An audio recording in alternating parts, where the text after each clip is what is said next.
Prezados irmãos e irmãs em Cristo, em Maria, paz e alegria no Senhor. Espero que vocês estejam bem e rezo para que isto aconteça.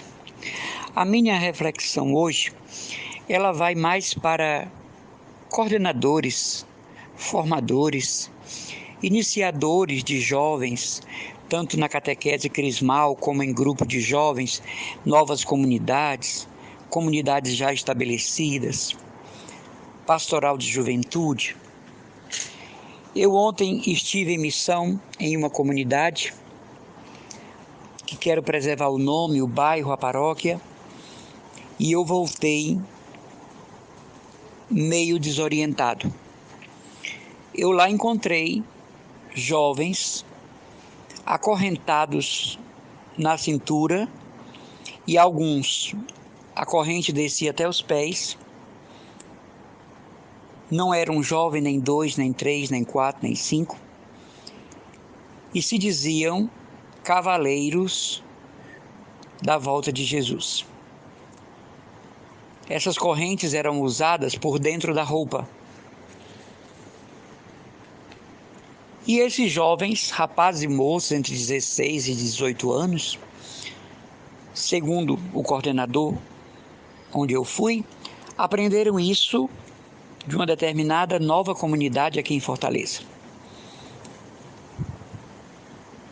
Segundo o coordenador, tomavam uma refeição ao dia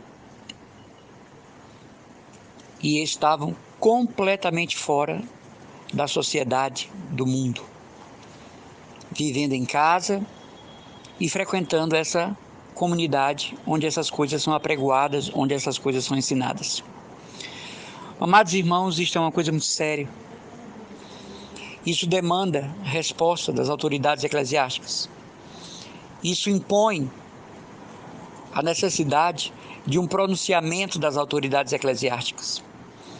Porque em pleno século XXI, uma comunidade que quer trazer a Idade Média para cá, não se preocupando com os resultados do destroço psicológico na vida desses rapazes e moças, é algo preocupante a nível eclesial.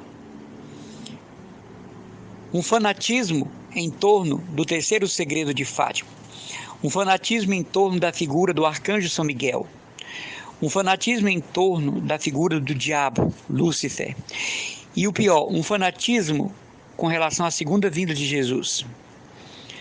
Uma busca desenfreada por revelações particulares. Um desejo de ir a qualquer lugar de Fortaleza, Ceará, Brasil e mundo, onde alguém diga que está vendo Nossa Senhora. O uso irresponsável de devoções, como o escapulário, a medalha milagrosa, o escapulário verde, o cordão de São Francisco. Para nós que trabalhamos com evangelização, nós vemos que o ponto central da evangelização, que é Cristo e seu mistério pascal, não interessa essas comunidades. O ponto primordial, qual seja a vivência cristã do próprio batismo em meio à sociedade, não interessa essas comunidades. O que interessa é o chamariz de pessoas para tardes de adoração reparadora, para seminários de enfrentamento do diabo, para se inscrever em associações que colocam o arcanjo São Miguel adiante, na vanguarda de seus planos para a obtenção de dinheiro. E isso não caminha de acordo com as orientações da Santa Sé. Isso não está de acordo com a igreja. E meus irmãos e irmãs, a falar a verdade, o que não está em acordo com a igreja está em desacordo. Jesus disse: o que ligares na terra será ligado no céu, o que desligares na terra será desligado no céu. Por isso, essa atitude mental de sede vacantes, ou seja, a igreja está sem Papa, não aceitamos o Papa Francisco. Você que acredita tanto nessas ideologias satânicas, eis aí um ponto satânico. Colocar na cabeça de uma pessoa piedosa que o Papa Francisco não representa Deus, que ele é a besta fera e que está entregando a igreja a Satanás, como essas comunidades pregam. Eu digo porque eu vi rapazes e moças com a corrente na cintura até os pés E aquela corrente era uma corrente dedicada a São Miguel Arcanjo e a Nossa Senhora, sem contar a pulseirinha da consagração pelo método de São Maria de Montfort. Jovens com ideias de pecado alucinantes. E que isso vai terminar num transtorno psiquiátrico muito grave. E não vão ser essas comunidades que vão pagar o tratamento, não estarão ao lado da família quando acontecerem os surtos. Porque o próximo passo são os surtos. Nenhum jovem que participe da pastoral de juventude de uma paróquia está sujeito a isso. Nenhum jovem que participe de um movimento de jovens orientados pela arquidiocese ou por uma diocese ou por um bispado estão inseridos no meio desse fanatismo religioso que é a moda do momento. Quanto mais fanático, melhor. Quanto mais fanático, mais chamativo. E quanto mais fanático, mais dinheiro se pede, mais dinheiro se dá numa roda viva, numa roda giratória de prosperidade para quem mantém essas comunidades. Eventos de caráter antissatanistas, por valores exorbitantes à entrada. No dia seguinte não tem mais ingresso. Palestras com padres que não comungam do pensamento dos teólogos católicos brasileiros. Eventos com padres de caráter exorcístico superlotam as galerias dos eventos, quando esse mesmo público não vai para uma pregação de um sacerdote sobre o mistério pascal, sobre o comportamento cristão na sociedade, sobre o valor do sacramento, o valor da família.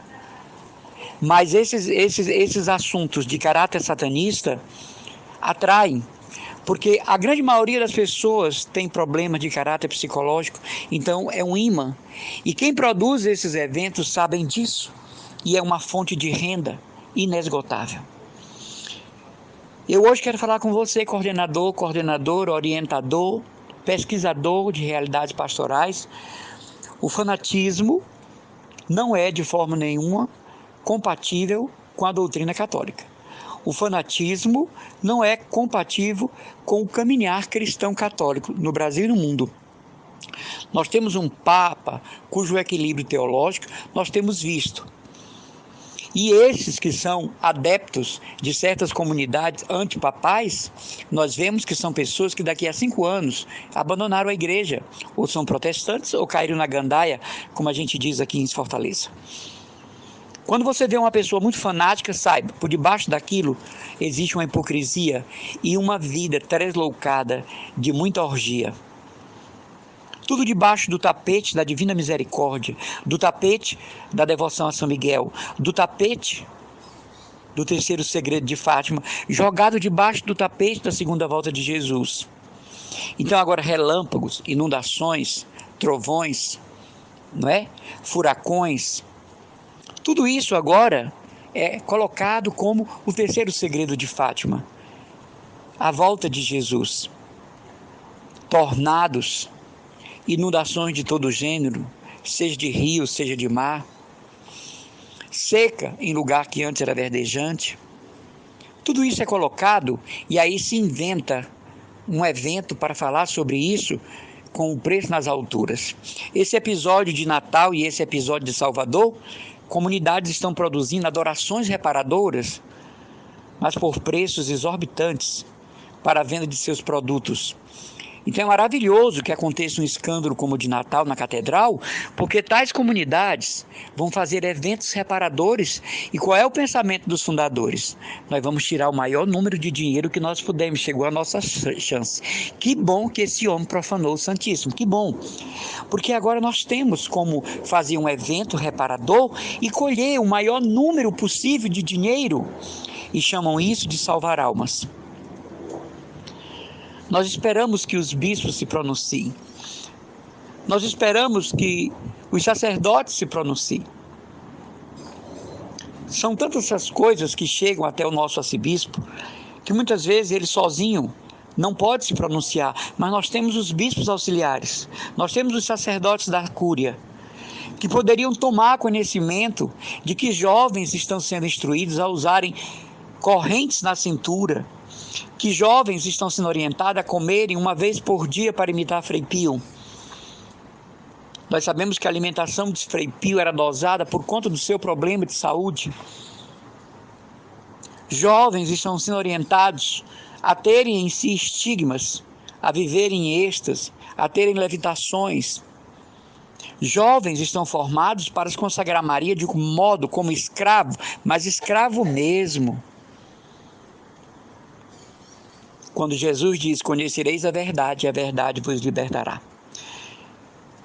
Na minha vida pastoral, eu posso afirmar para você o que vou dizer agora. Quanto mais fanática é uma pessoa que eu vejo e conheço, eu sei que aquela pessoa traz consigo uma vida de iniquidades muito grande e de práticas morais indecentes. O cristão é pessoa neutra em muito aspecto, mas equilibrado. O cristão, quando toma posição sobre alguma coisa, é na base do equilíbrio. O cristão, quando tem um comportamento sadio cristão, é na base do equilíbrio. Já dizia Santo Antônio Maria Claret, a santidade é nem tanto nem tão pouco. Então, de repente, uma pessoa coberta de medalhas, coberta de escapulários, por debaixo da roupa com correntes, crucifixos gravados a ferro e fogo no peito, amados, isso não é só fruto da Idade Média, quando não havia esclarecimento teológico e muitos santos morreram por praticarem essas coisas. Trata-se de demências, psicopatias, desequilíbrios psiquiátricos, que quando se manifestarem os sintomas, essas benditas comunidades não vão pagar o tratamento psiquiátrico, não vão levar ao terapeuta e ao psiquiatra, não vão dar a medicação que cura, pacifica, normaliza, neutraliza os traumas, porque não necessita disso para seguir Jesus. É melhor renunciar ao nosso eu, o nosso egoísmo, a nossa tendência de ter razão em tudo, a nossa vontade de dominar os outros, o nosso desejo de derrubar a honra e a moral do próximo. Por que não tem pregações sobre isso?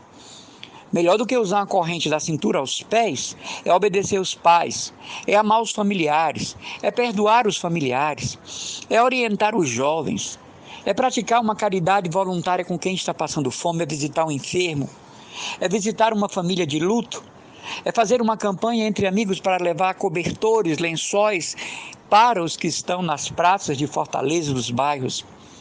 Melhor do que orientar os jovens para viver em penitência e se adaptarem a doutrinas de santos que viveram na Idade Média e que hoje são peneirados pelo Vaticano II, é formar os jovens para a castidade, para o casamento, para a normalidade de amizades, para serem verdadeiro vínculo de unidade na própria família, obediente aos pais, consideradores dos seus párocos, que trazem o complemento pastoral na ação de uma paróquia, capela ou área pastoral, por que não dizer arquidiocesana? Por que não fazer um encontro para jovens sobre amizade fraterna, sobre comunhão e unidade com a família? Por que um congresso de jovens sobre a vida sacramental do jovem, sobre a intimidade do jovem com a palavra de Deus? Por que não fazer um congresso para jovens sobre a vida social que levam? E não pregações de que em cada festa o anjo da guarda está na porta e sai, que em cada evento o anjo da guarda sai contrariado. E agora estão pregando cuidar do próprio anjo da guarda, e atenção, essa é uma doutrina do candomblé, não é uma doutrina católica. Como cuidar do seu anjo da guarda? Isso é um absurdo. Os santos receberam poderes para nos guardar, guiar, governar, instruir, enfim. Essa doutrina, cuidar do anjo da guarda, vem do candomblé. Então, meus caros irmãos, hoje o irmão Emanuel está fazendo essa advertência do fanatismo, porque é assim, quando eu sou fanático, quando eu encontro uma comunidade que prega isso, eu vou lá porque lá é o meu aconchego. Lá é a minha caverna, onde eu escondo a minha esquizofrenia, eu escondo a minha psicopatia, a minha demência, o meu desequilíbrio. É lá que eu escondo as minhas mazelas emocionais. Então, se a comunidade manda usar saia longa, véu, crucifixo na mão, me bater com correntes, me queimar com fogo, é maravilhoso porque o processo psiquiátrico já está por demais descontrolado. Eu não cito comunidade, atenção, eu não falo o nome de comunidade. O povo de Deus sabe onde é que está acontecendo isso. Pelo menos o povo de Deus sincero. O povo de Deus hipócrita vai dizer que não, o irmão está falando de coisas que não existem, por favor. E agora o pior, essas comunidades estão instruindo os jovens a não participarem da missa em nenhuma paróquia, somente lá. A não participarem da missa em nenhuma paróquia de Fortaleza, somente em suas sedes. O que também é um fator de desunidade, é uma igreja dentro da igreja. Irmãos, eu sou pregador em comunidades, eu sou pregador em paróquias, eu sou pregador em capelas. Dificilmente eu tenho um dia que eu não estou em uma paróquia. Claro, em unidade com o pároco, é ele quem chama, é ele quem me manda chamar para falar para um tema. E geralmente quando é encontro a nível de paróquia, todos os grupos pastorais vêm. A gente vê cada coisa que você não acredita que está acontecendo na Igreja Católica. Jovens, a pregação toda do irmão Emanuel, de véu na cabeça e olhos baixos, como se estivesse intercedendo, e a gente tem a impressão que estão repreendendo. Gente, isso é espírito de seita. Isso não é espírito católico, apostólico, romano. Portanto, você que é pai e mãe, olhe se seu filho, sua filha, está metido com essas comunidades. Olhe se seus sobrinhos, sobrinhas, netos e netas, afilhados, estão metidos com essas comunidades fanáticas. Eu garanto a vocês, vocês terão problemas gravíssimos quando o surto explodir. E o surto está a caminho. Porque ninguém sabe quando Jesus voltará. Jesus disse, esse dia só o Pai sabe. Está aí a vidente de Medjugorje, a falsa vidente de Medjugorje, dizendo que agora, a partir do segundo semestre, vão começar os sinais da volta de Jesus. Dizendo que o aniversário de Nossa Senhora é 5 de agosto, não foi 8 de setembro. Isso é contra a igreja, isso é contra a doutrina, isso é contra a liturgia. E todo mundo agora acredita no que vem de lá. Eu só quero pedir uma coisa a você. Pegue aí sua agenda até dezembro. O que é que vai acontecer? Que vai demonstrar a segunda volta de Jesus, como disse a falsa vidente. Porque os fenômenos naturais faz parte do abuso do homem à natureza. Como eu disse aqui, eu tinha um professor de faculdade que dizia, Deus perdoa sempre, nós os homens às vezes e a natureza nunca. Esses retornos naturais do que é feito contra a natureza nada tem a ver com a volta de Jesus ou com o terceiro segredo de Fátima. Mas para uma comunidade que pretende encher um ginásio e coletar os ingressos, isso é uma coisa maravilhosa que pessoas tenham morrido na Líbia. É maravilhoso que pessoas sejam desaparecidas no Rio Grande do Sul e Santa Catarina. É uma coisa maravilhosa, um destroço total por conta de um vendaval, de um temporal. Porque aí vamos fazer um evento sobre isso e nós vamos ficar muito bem com a renda da bilheteria. Isso é triste, lastimante, perigoso. E nós esperamos que as autoridades eclesiásticas se pronunciem. Irmãos, ou nós estamos unidos ao Papa, ao arcebispo, aos sacerdotes, ou nós estamos caminhando na igreja paralela. E o que é a igreja paralela? É o catolicismo tipo seita. Eu não posso ser católico, apostólico, romano e discordar do Papa, do arcebispo, dos sacerdotes. Essa semana uma pessoa veio me procurar para me dar uma palavrinha sobre um padre que está em polêmica em Caucaia. Não vou citar o nome dele.